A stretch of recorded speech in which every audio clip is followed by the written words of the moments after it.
Probando, probando.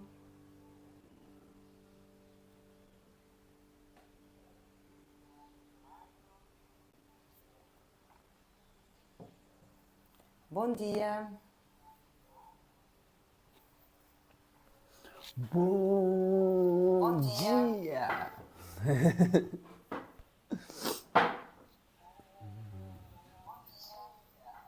Acho que sim. Maravilha.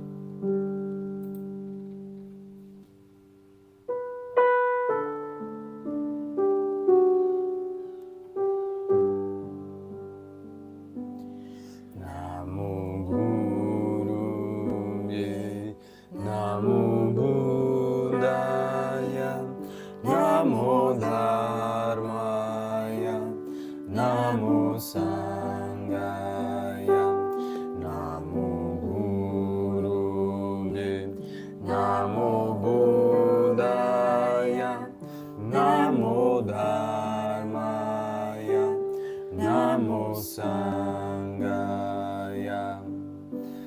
Namo Gurunge, Namo Buddhaya,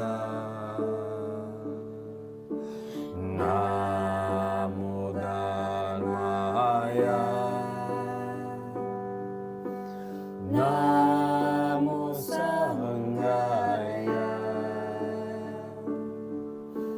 Namo Triranaya.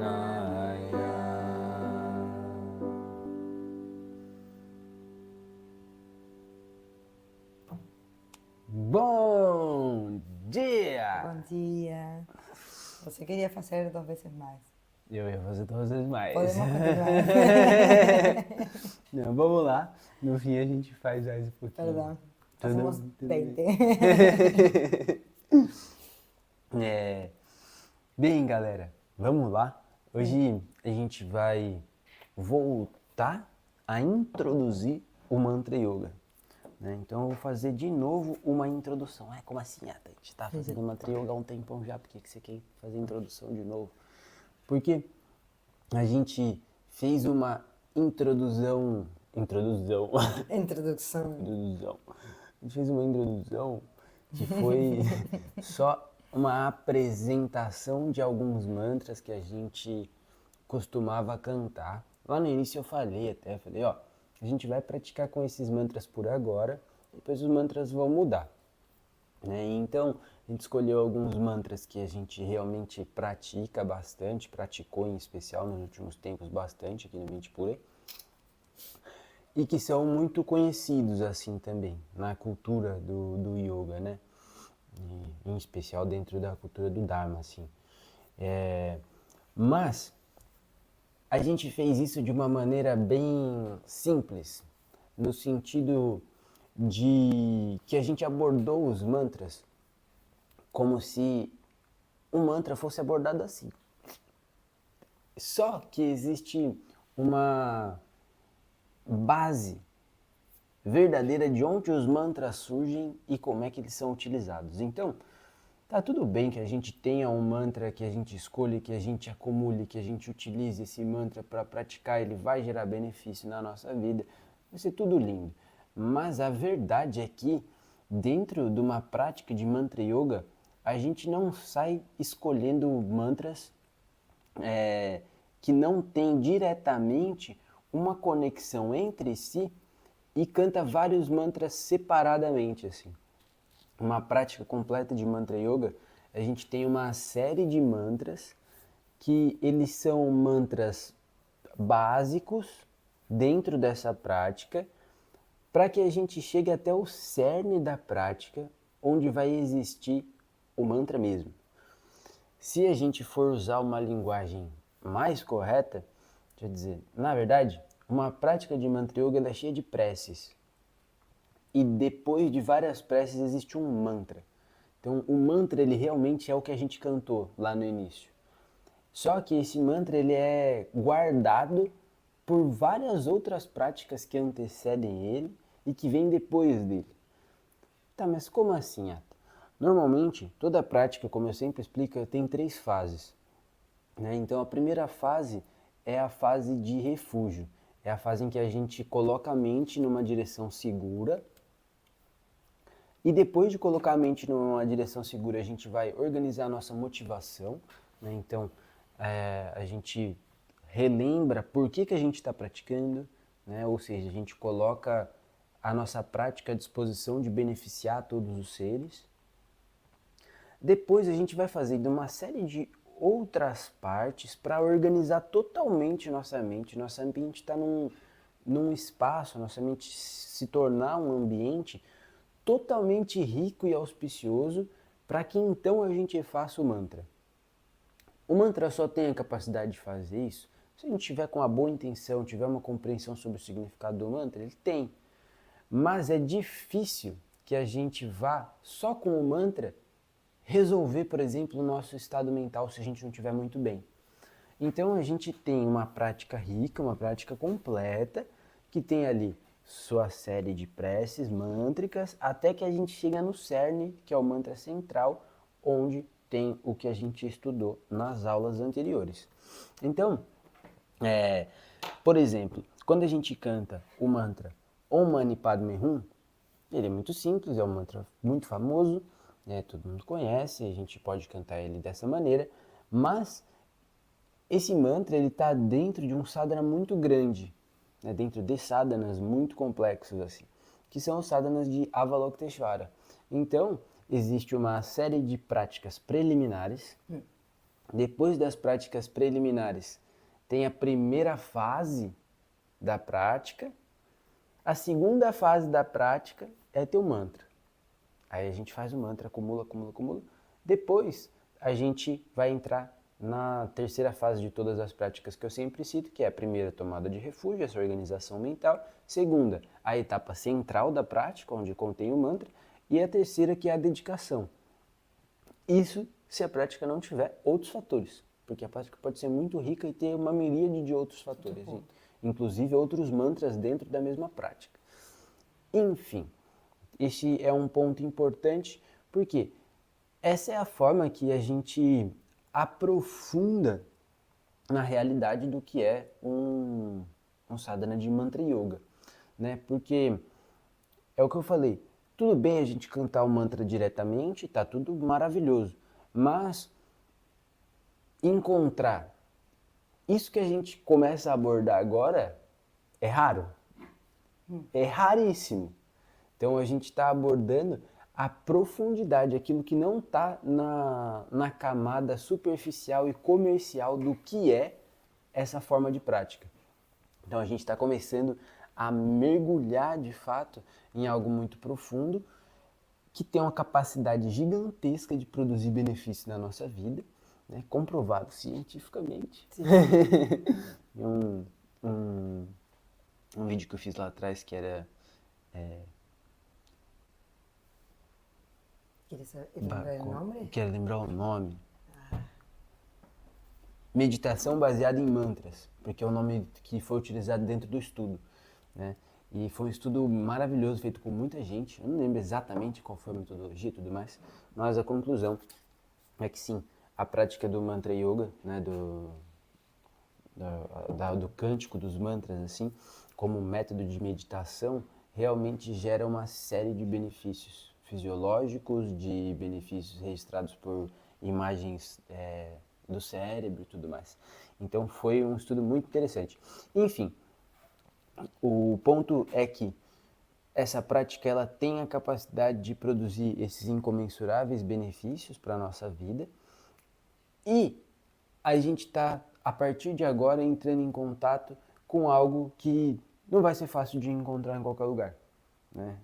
Falei para ele nesses dias, no meu professor ele costumava dizer que encontrar esse tipo de prática é como se existisse uma tartaruga no meio do oceano e no meio do oceano estivesse flutuando uma tábua. E aí no meio da tábua tem um buraquinho. A tartaruga, ela levanta para respirar a cada 100 anos. E de repente ela levanta e coloca a cabeça pelo buraquinho que está na tábua perdida no meio do oceano. Ou seja, diante de um oceano extremamente vasto, uma tartaruga que levanta a cada 100 anos para respirar, passa a cabeça pelo centro de um buraquinho de uma tábua que está flutuante no mar. Essa é a probabilidade de você encontrar essa prática. Então, Como tartaruga. no mundo, a probabilidade da gente encontrar essa prática com esse nível de profundidade que a gente vai começar a abordar é essa, né? E então, espero que seja benéfico para vocês, espero que vocês gostem assim. E aí, tendo feito essa introdução, eu vou falar um pouquinho dessa prece já, que foi a que a gente começou a aula. A galera vai falar, Ata, arruma uma joroba aí. Ficou assim, né? Então, a gente começou hoje fazendo a prática do breve refúgio. Foi esse mantra inicial. A prática de breve refúgio, ela é já aquela primeira fase que é inserida em todas as práticas. Então, numa prática, seja ela de mantra yoga ou de yoga, a gente sempre deve ter uma parte que é... Eu vou colocar no meu lugar ideal, isso aqui. Tá. Não, verde não, porque eu tenho que pegar o piano. Então, o que eu tava falando mesmo? Que essa prática, ela é uma prática inicial. Ela é sempre colocada no começo de todas as outras práticas. Essa é a primeira prece que a gente aprende, assim, dentro da escola que eu estudei mais tempo, né? Então, a escola que eu estudei mais tempo, ela faz parte da linhagem Gelupa, né? E dentro da linhagem Gelupa, todas as práticas, elas sempre começam com esse mantra. Então, esse mantra que é o breve refúgio, ele é a prece de abertura, ela encabeça todas as práticas. Então, sempre que a gente vai começar, a gente canta esse mantra. E... beleza, tá, mas o que é isso, Ata? O que é a escola Gelupa? Que coisa é essa? Vamos lá. Antes de tudo, né, eu vou explicar uma coisa que é assim. Os ensinamentos que eu sempre transmito, a linguagem que eu tenho para transmitir os ensinamentos e para produzir as práticas, ela é uma linguagem que inevitavelmente ela passa pelo budismo. Porque eu estudei dentro de escolas budistas, né? Então, um amigo meu, ele me dá uma metáfora que é muito maravilhosa, que é assim. Imagina que tu tá doente, e aí tu precisa fazer um tratamento, e existem muitas formas de fazer o tratamento. Você pode fazer o tratamento com vários tipos de remédio, mas todos os remédios são para o mesmo tratamento. Mas você vai no médico, você escolhe um médico, encontra o médico vai e te passa um remédio. Fala, ó, seu tratamento é feito com esse remédio. Aí tu pega e toma aquele remédio, faz o tratamento inteiro com aquele remédio, tem o resultado, Não sei se eu me curei, no caso, mas você vai fazendo até que se cure, né? E aí tu tem uma bula, que é a bula do remédio que você toma. E aí, quando alguém te perguntar qualquer coisa sobre o tratamento da sua doença, embora você saiba que existam muitos remédios e que todos eles podem funcionar e que cada um funciona para cada um, tu tem a bula do seu remédio para falar para a pessoa. O que você tomou, como é que funciona, como é que você Ok. se sentiu, quais são as reações adversas e tudo mais. Então, eu tomei budismo, né? Eu fui resolver meu sofrimento, minha insatisfação, e meu médico foi meu professor, e a linguagem que ele tinha para me transmitir, o remédio que ele tinha para me transmitir era budismo, e eu tomei, agradeço profundamente, né? E ele me explicou os efeitos adversos, né, que poderiam surgir desse remédio. Sí, que eso también acontece según cada uno. Exato. Sí. Eu entendi, tomei, e hoje, quando eu. Minha Puede médica tá tomar. falando pra eu tomar mate agora, peraí. Puede tomar al mismo tiempo. Otro remedio. Con muchas cerdas, ¿o no? Delicioso. Graças. Então, a bula do remédio que eu tenho pra falar é o budismo. Só que existe um efeito adverso que é quando a gente fala de budismo, já complicou tudo. Já complicou tudo, porque parece que budismo é religião. Então o budismo ele tá na caixinha da religião. E aí, por isso existe realmente uma forma muito religiosa de se praticar. Só que budismo, na verdade, é só a marca do remédio. Total. É o nome comercial do remédio. O princípio ativo não é religioso. O princípio ativo não faz parte de religião nenhuma. O princípio ativo fala sobre a vida e como lidar melhor com a vida, como viver de uma maneira mais harmoniosa e como ter mais lucidez no cotidiano, né? Então, eu gostaria de desbudimizar o budismo. E como é que faz isso? Por que desbudimizar? Eu não quero nem usar a palavra desbudificar. Porque desbudificar passa por um equívoco que eu vou explicar já já quando eu for explicar os termos. Ok. Mas eu gostaria de desbudimizar o budismo, porque budismo não existe, na verdade, na verdade. Budismo é um nome genérico que foi aplicado a um conjunto de práticas que vieram de um ser que foi chamado de aquele que acordou. É isso que a palavra Buda significa. Aquele que acordou. Ah, mas acordou do quê? Acordou porque estava sofrendo muito, não conseguia ter nenhuma felicidade verdadeira na vida, abandonou tudo, abandonou casa, abandonou família, abandonou tudo, chateadíssimo, foi para a floresta, se enfiou no meio do mato e não fez um monte de coisa, praticou infinitos tipos de prática, falou, não paro de sofrer, não, nada muda. Não encontrei ainda um sentido real para estar vivo. E aí ele senta e fala, não vou fazer mais nada. E aí fica lá um tempão sem fazer nada, até que de repente... eu tô criando todo esse sofrimento dentro da minha própria mente. E aí ele, ai, acordei. Tava sonhando que sofria e de repente acordei. E se deu conta que todo o mal-estar e toda a sensação que tinha era produzido pela própria mente, que não tinha um fator externo que fosse verdadeiramente a causa do próprio sofrimento. Então ele falou, acordei. Levantou, ficou um tempo sem falar nada, entendendo esse processo e tentando nomear como esse processo se dava dentro da própria mente, ou seja, analisou a própria mente ali, e quando encontrou com os amigos perguntaram, nossa, tá diferentão, tá diferentão, hein? O que aconteceu? Falou, acordei. Como assim acordou? E aí começou a falar, né? E começou a transmitir os ensinamentos que depois, quando entrou em conjunto assim, alguém vira e fala assim, Ó, esse aqui são os ensinamentos daquele que acordou. E aí, Buda significa aquele que acordou. Não tem nada de mágico, sublime e elevado. Aquele que acordou do próprio sofrimento, do sonho que era estar sofrendo constantemente. Então ele, despertou. Então, a gente começa a desbudimizar o budismo assim, né? A gente tira a carga de o iluminado. A palavra Buda não significa iluminado, significa aquele que acordou, né?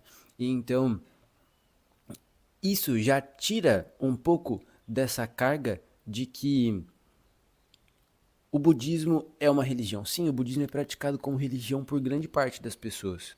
E por isso que eu gostaria de desbudimizar o budismo. Porque eu não acho que funciona, eu acho que esse é efeito colateral. Efeito colateral de receber o Dharma é começar a tornar o Dharma sua religião. E no momento que você começou a praticar dessa maneira, tu tá perdendo o efeito principal, que é justamente estar livre. Né? Tá livre de dogmatismos, tá livre de sectarismos, de divisões e assim por diante. Então, começa assim. Daí, eu acho importante entrar nos termos que a prece fala, né? E aí a gente começa primeiro fazendo uma saudação ao Guru, né? Então, eu saúdo ao Guru. Quem é o Guru? O Guru Tato era na próxima aula, mas talvez eu tenha que falar um pouco já. Sí. Bom, Y que él habla de hoy y mañana, no, y la próxima van a estar en conjunto. Sí, vão sí, estar em está bien. conjunto. Y es mañana. Todos los días que le pasen a Então, quando a gente começa essa prece, a gente fala Namo Guru Bye. Namo Guru Bye, eu estou fazendo uma saudação ao professor. Eu saúdo aos professores. Existem duas formas de análise que vão ser: a primeira, eu saúdo o meu professor, aquele que me transmitiu os ensinamentos, né? Então eu saúdo o meu professor externamente e automaticamente saúdo a todos os professores que compõem a linhagem do ensinamento, né? Então o meu professor ele só sabe porque alguém ensinou para ele. E o professor dele só sabe porque alguém ensinou para ele. E assim sucessivamente, Guru. até chegar no primeiro, que a gente compreende que nesse formato dessa bula que a gente conhece e que a gente está praticando, é o Buda Shakyamuni, o Buda histórico lá, esse que acordou. Então, esse ensinou para algumas pessoas, essas pessoas ensinaram para outras pessoas ensinaram para outras, e nesse telefone sem fio chegou aqui. Eu espero que esteja certo. E então, a gente saúda toda essa linhagem de professores que vieram antes da gente, que estão presentes, né, os professores de agora, e também os professores que estão por vir. Então, quando a gente saúda ao Guru, a gente saúda todos os professores. E também a gente saúda os professores de todas as outras linhagens e de as outras tradições que também estão oferecendo lucidez para os seres. Né? Então, é uma saudação geral aos professores, mas, em especial, a gente está saudando Guru Tattva. Por quê? Na verdade, não existe um professor que esteja fora para nós mesmos. Para cada um, o professor é si mesmo. O professor que está fora, ele representa a sua capacidade e vontade de aprender. Porque pode ter um professor à sua frente e você não aprender nada com ele. Por quê? Porque você precisa ter o seu professor interno querendo aprender, querendo te ensinar. Você precisa querer se ensinar. E aí o professor de fora pode te passar alguma informação e tu, entende aquilo e aquilo cabe para ti. Mas, se você encontrar um professor, seja o professor mais magnífico do mundo, e você não tiver interesse em aprender, não vai aprender. Então, Guru Tattva é o princípio de realidade interno que nos proporciona a capacidade de aprender e de ensinar. Então, a saudação ao Guru, na sua forma mais não religiosa possível, ela é a saudação ao próprio guru interno, aquele professor que a gente tem dentro, o professor interno que nos ensina constantemente, né? Então, esse é Namo Guru Bye.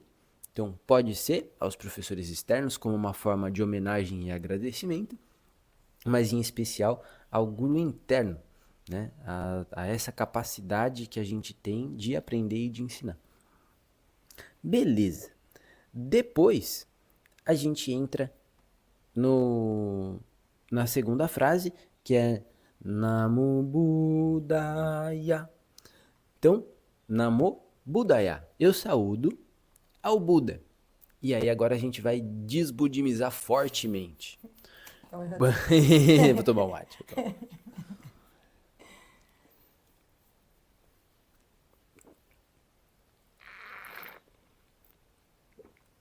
com barulho. Assim que o lama me ensina. Então, agora eu vou pegar a palavra Buda e vou... Eu quebrei ela no meio na explicação anterior, né? Aí agora eu vou fazer assim com ela, assim, e soltar. Por quê? A gente pode compreender o Buda por uma perspectiva ainda muito simplória, que é essa que eu abordei antes, que é há um homem do passado que falou acordei, e de repente ficou conhecido como aquele que acordou. Então a palavra acordado, ela ficou famosa. Ah, o moço acordado lá. Então essa é a palavra Buda, que foi se espalhando e a forma como convencionalmente a gente entende Buda. Mas em verdade, quando a gente fala do Buda, a gente não está falando de uma pessoa. Da mesma maneira que quando a gente está falando do Guru, a gente não está falando do de fora. Quando a gente está falando Buda, a gente está falando do de dentro. Então, mais do que desbudimizar o termo, é importante desbudimizar o conceito de maneira geral, que é entender que a palavra Buda ela significa o estado desperto da tua própria mente. Então, quando a gente saúda ao Buda, para quem se familiariza, gosta, sente de praticar budismo, lindo, por exemplo, para mim, eu saúdo ao Buda, e ao Buda histórico e a todos os outros Budas que vieram depois e tudo mais. Mas não precisa saudar o Buda, você não precisa ser budista, nada disso. Mas quando a gente saúda o Buda, se a gente tiver a consciência de que a gente está saudando, a gente está dando oi para o nosso próprio estado desperto interno, que seria o nosso estado que já superou o sofrimento, o nosso estado que já superou a insatisfação, nosso estado que tem lucidez completa, nosso estado que tem compaixão incorruptível, né? Se a gente estiver saudando a isso, esse é o verdadeiro estado de Buda, né? Então, o Buda está dentro de nós, né? É mais interessante que a gente entenda dessa maneira. Então, quando eu saúdo ao Buda, eu estou saudando ao próprio estado desperto da mente, né? É mais interessante do que tudo que a gente entenda dessa maneira. E aí, quando eu digo isso, a gente pode chamar de, por exemplo, estado crístico, né? E compreender que é como se a essência crística estivesse dentro de nós, né? Se a gente compreendesse, Jesus é filho de Deus e eu também sou filho de Deus. Então, eu tenho um pouco dessa centelha divina, né? Eu tenho essa capacidade de manifestar compaixão, como Jesus manifestou, tenho a capacidade de manifestar lucidez, como Jesus manifestou, e assim por diante. Então, independe o nome que a gente vai usar, mas a saudação, quando a gente canta Buda, a gente está falando disso, que é inseparável de Cristo, que é inseparável de lucidez e compaixão. Então, a gente saúda a essas qualidades dentro de nós. Depois, a gente vai para a palavra Dharmaya, né? Então, Namo Dharmaya. E aí, a gente toca a boca. E essa palavra, ela, traduzida literalmente, ela significa verdade. E essa verdade ela é a verdade que está para além de todas as verdades que são criadas pela conceitualidade. Então é assim, existe um conjunto de ensinamentos, existe um conjunto de escrituras que os budistas vão falar, isso é o Dharma. Mas daí eu vou contar uma historinha. Esses ensinamentos todos, eles prescrevem práticas de mantras, eles prescrevem conduta moral a ser seguida, eles prescrevem práticas de yoga, eles prescrevem muitas coisas. Mas daí eu vou contar essa historinha, que é o seguinte. Existia um mestre, que até hoje não se sabe muito bem se era um mestre ou uma mestra, que foi chamado de Dom Trompa. E tinha um discípulo muito dedicado, assim. E um dia esse discípulo se sentou, né, e começou a meditar, uma postura de meditação, assim. E aí Dom Trompa chegou, interrompeu, cutucou ele, assim, falou, o que você tá fazendo? Eu tô praticando meditação. Aí Dom Trompa olhou e falou assim, mas seria melhor se você praticasse o Dharma. Ele olhou, mas eu aprendi a meditar porque eu estudei o Dharma. Não entendi. Bom, deve estar querendo que eu faça outra coisa, eu vou pegar uma escritura. Aí pegou uma escritura, começou a ler lá a escritura, recitar, cantar. E Dom Trompa chegou e falou, o que você tá fazendo? Eu tô cantando a escritura aqui do Prajnaparamita e tal. Aí ele, mas seria melhor se você praticasse o Dharma. Nossa. Mas é uma escritura de Dharma. O que será que tá querendo que eu faça? Que é uma escritura de Dharma. Tá, não sei. La próxima fiz las dos al mismo tiempo. Meditar y leía. Aí ele falou, tá, não é pra eu fazer isso também. Não foi, vou fazer outra coisa. Aí tem uma tradição que é a tradição de circundar a estupa, né? Então tem um objeto, assim, que é considerado sagrado e o pessoal fica andando em volta, assim. Normalmente cantando mantra também, fazendo algum tipo de acumulação. Vou circundar a estupa. Aí ele levanta e começa a circundar a estupa. Que é uma prescrição dentro de uma prática lá, que tá dentro de uma escritura. E aí Dom Trompa vai e fala, o que você tá fazendo? Eu tô circundando a estupa, pra ver se eu acumulo bom karma e tudo mais. Aí Dom Trompa, mas só que seria melhor se você praticasse o Dharma. E aí, ele vai fazendo tudo que tá escrito nos ensinamentos. Tudo. Ele pega a lista completa, faz tudo. E Dom Trompa para ele em tudo que ele tá fazendo. Fala assim, então, mas seria melhor se você praticasse o Dharma. E ele estava tentando dizer para esse discípulo exatamente o que eu vou falar agora. Que é assim, existe um conjunto de ensinamentos que está explícito por escrituras. Existe um conjunto de ensinamentos que está lá detalhadamente um monte de prática para a gente fazer. E a gente tende a chamar isso de Dharma.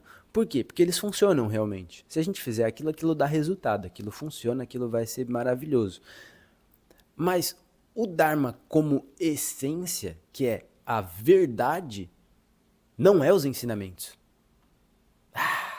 Os ensinamentos não são a verdade. Os ensinamentos, eles são o dedo que está apontando para a verdade. Então imagina que assim, tu tem um dedo apontando para a lua. Se tu ficar olhando pro dedo, tu não vai ver a lua. Então, Dom Trompa estava falando assim, se tu quer ver a lua, olha diretamente para a lua. Não fica olhando para a ponta do próprio dedo. Né? Então, existe um conjunto de ensinamentos que vai ser chamado de Dharma. A gente mesmo chama assim de Dharma.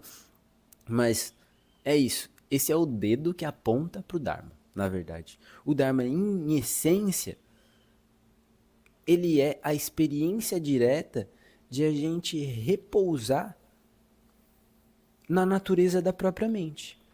Então, existem muitas instruções, mas o Dharma, em verdade, é a gente repousar, e não precisa ser numa meditação forçada e silenciosa, mas é a gente repousar a consciência num estado de liberdade, lucidez, compaixão, descontração, espacialidade. Repousa a mente livre. Não tem apego, não tem sofrimento, não tem mal-estar, não tem pensamento intrusivo. A mente está leve, livre, aberta, lúcida e com um profundo senso de compaixão. Aí, beleza. Esse é o verdadeiro Dharma. Aí, depois disso, a gente tem a palavrinha. Eu passei muito já do No, tempo? no, yo estoy hablando todo acá técnicamente bien. É, depois a gente tem a palavrinha que é Sangaya. E aí, esses são vocês. Esses somos todos nós, né? Sangha significa, assim, na forma como a gente costuma traduzir nas práticas, assim, para ficar bem bonitão, a gente fala a excelente assembleia de praticantes, né? Mas a gente poderia traduzir também como comunidade, né? A comunidade de praticantes. Então, no formato religioso, né, vai ser dito que a Sangha são os monges, que são aqueles que mantêm os ensinamentos, né? Então, os monges, a maior parte são professores, professoras, estão no monastério, estão estudando, dedicando a vida para aprender essas escrituras, esse método, né? E eles estão guardando com muito carinho, com muito cuidado, todos esses ensinamentos ao longo de todo esse tempo. Então, eles são chamados de Sangha. A gente poderia dizer que essa é a Sangha de manutenção, assim, eles mantêm. Eles estão mantendo há 3.000 anos esse conjunto de ensinamentos vivo e fazendo de tudo para não passar o telefone sem fio com imagem com informação distorcida. Então eles estão realmente trabalhando para não distorcer aquilo e passar claramente como foi passado desde o início. Mas quando a gente sai do ambiente monástico e a gente cai no mundo, e a gente está na vida, Sangha é todo mundo que está praticando com a gente. Então é assim, do mesmo jeito que é difícil a gente encontrar os ensinamentos por nós mesmos, é difícil para todo mundo. Então se a gente encontra um grupo de pessoas que quer praticar, e ainda mais dessa forma que a gente está fazendo aqui, não religiosa, livre desse formato dogmático assim, isso é muito raro. É muito raro a gente encontrar pessoas que estejam realmente afim e queiram fazer isso. Por que é difícil? Primeiro porque ninguém tá nem aí para nada. O mundo ele vive um estado de normose. As pessoas estão no estado de normose. Vive o normal. Normal, acordar, tomar café, trabalhar, almoçar, voltar pro trabalho, trabalhar, sair 6 horas, pegar trânsito, ir para casa, tomar banho, jantar, ficar um pouquinho com a família, dormir. E amanhã de novo, até no fim de semana a esperança de que algo maravilhoso aconteça. A maior parte das vezes termina assistindo Faustão. E aí, no Faustão não tem mais, né? Não. Não tem mais. E aí, um gatê para sangatê, para ele sorrar. Esteja livre onde é que ele esteja. E então, esse é o estado normótico. Aí, a gente tem um estado que é um estado assim. Tá, mas tem mais nada? Não tem algo mais profundo assim? Não tem algo que dê pra fazer, que dê pra eu me sentir bem? Eu acredito em Deus. E aí, beleza, aí a gente começa a entrar numa nova atmosfera. E aí, a gente sente, a gente experimenta e a gente fala, tá, quero saber mais. Então aí a gente começou a procurar alguma coisa que vai dar a sensação pra gente de encontrei algo. E é isso. A gente pode encontrar esse algo em muitos lugares, né? A gente pode encontrar isso nas igrejas, por exemplo. A gente pode encontrar isso nos centros de religião. A gente pode encontrar isso na música. A gente pode encontrar isso no esporte. A gente pode encontrar isso em infinitos lugares. E aí a gente vai encontrar grupos que queiram fazer isso. E nesse formato que a gente está abordando aqui, a gente vai chamar de Jnana Yoga, que é o yoga do estudo, o yoga que vai detalhadamente por processo cognitivo de análise, explicando e entendendo cada fator assim dentro de um formato espiritual, seja ele qual for, Isso é muito difícil. Em qualquer tipo de tradição, seja espiritual ou não, é difícil que a gente encontre um grupo que esteja realmente dedicado a entender aquilo com total grau de profundidade. E falar, não, quero entender a essência, o cerne da coisa.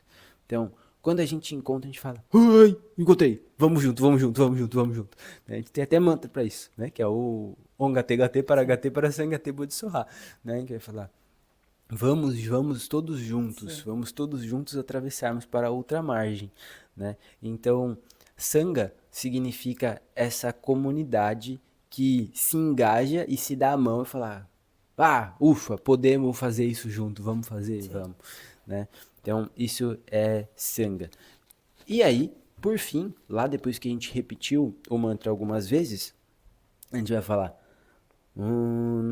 Namo Triratnaya.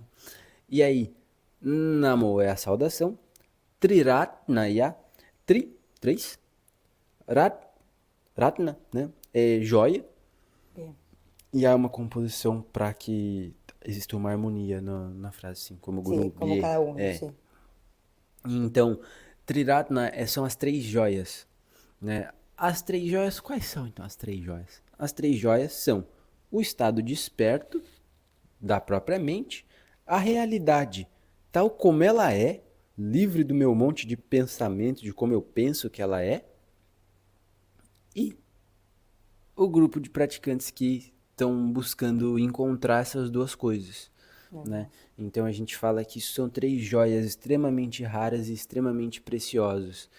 E como não tem como a gente se perder ou fazer besteira se a gente estiver realmente engajado com isso, a gente fala que direcionar a mente para as três joias é seguro.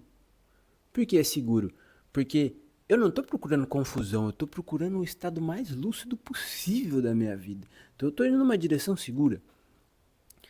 Eu não quero encontrar uma coisa paliativa, eu não quero encontrar é, conceitos, eu não quero Sí, encontrar quem está soluciones certo, quem está superficiales, sí. errado, o que existe, o que não Bien. existe.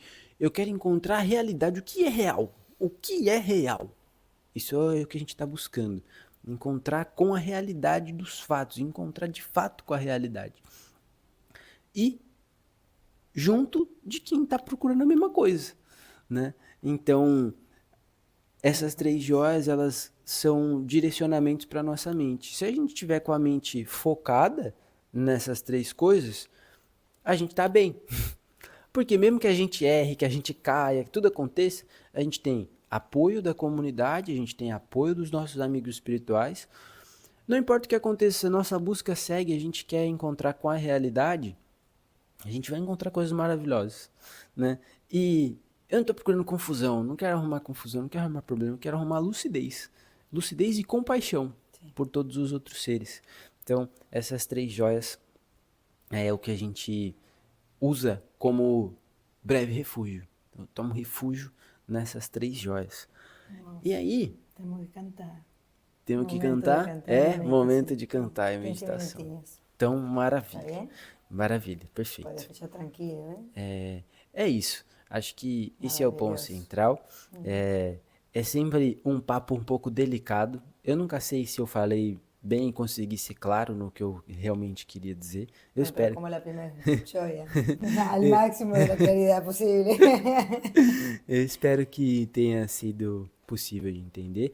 Eu sempre faço isso porque eu acho que as práticas, elas servem para todo mundo, elas ajudam todo mundo. Tu não precisa ser budista e inclusive tu pode ser da religião que você for e você pode aplicar as práticas dentro da sua religião e vai ajudar a sua prática religiosa, né? Então eu sinto que é perder uma possibilidade muito grande fechar o budismo dentro do budismo, porque daí parece que a gente tem que seguir isso, né? E não precisa.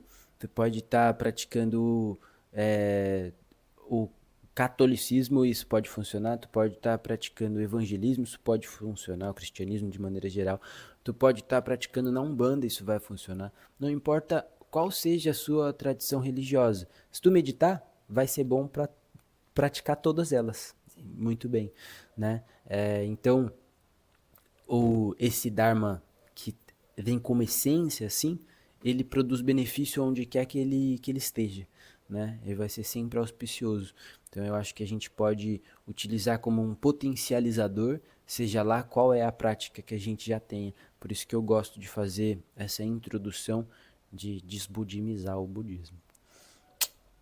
Então, é isso. Nesse momento, a gente volta com as saudações. Bueno.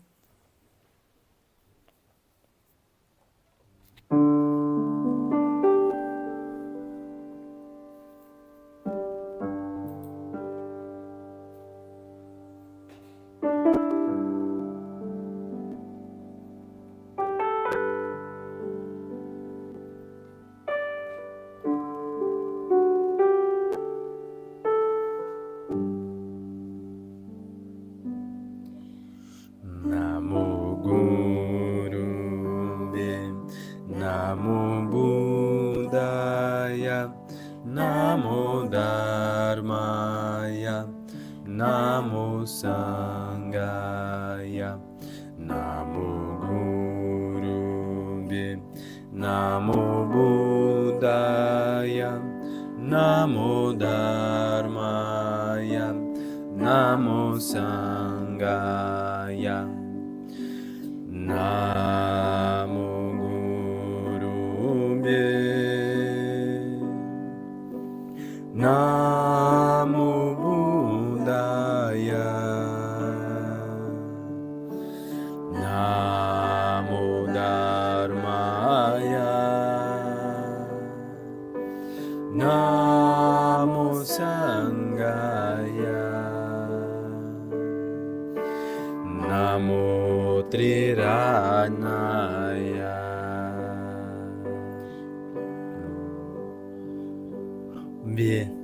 Namo Buddhaya, Namo Dharmaya, Namo Sanghaya, Namo Guru Namo Buddhaya, Namo Dharmaya, Namo Sanghaya, Namo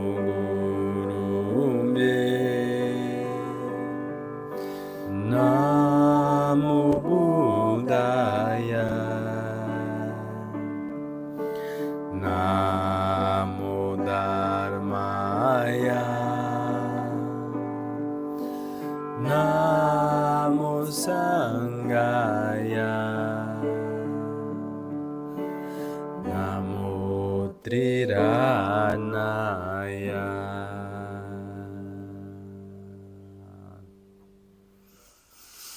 Fazemos uma meditaçãozinha.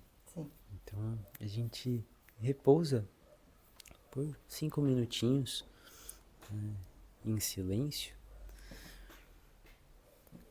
Por vezes a mente, por estar muito agitada, não permite que a gente vivencie o silêncio diretamente. A gente canta os mantras para facilitar esse processo, mas também a gente não precisa de primeira buscar se abster do pensamento. A gente pode dedicar a nossa atenção e a nossa energia mental para contemplar e analisar temas que sejam positivos, que possam nos gerar benefício. Então, tudo isso que foi abordado hoje nesses 5 minutos, você pode refletir sobre, ver se faz sentido para você ou não também. Caso seja difícil só repousar em silêncio,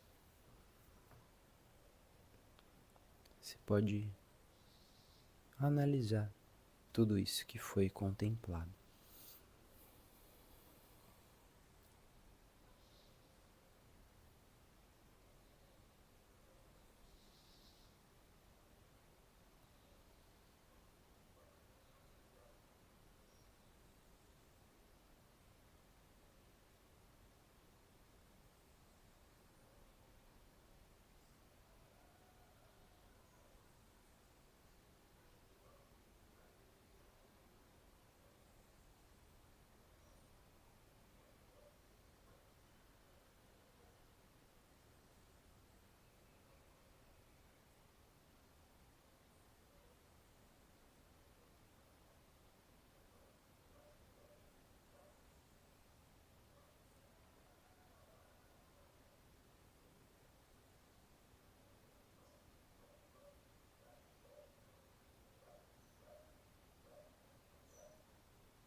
Caso você sinta que a mente está muito dispersa, simplesmente coloque atenção na respiração.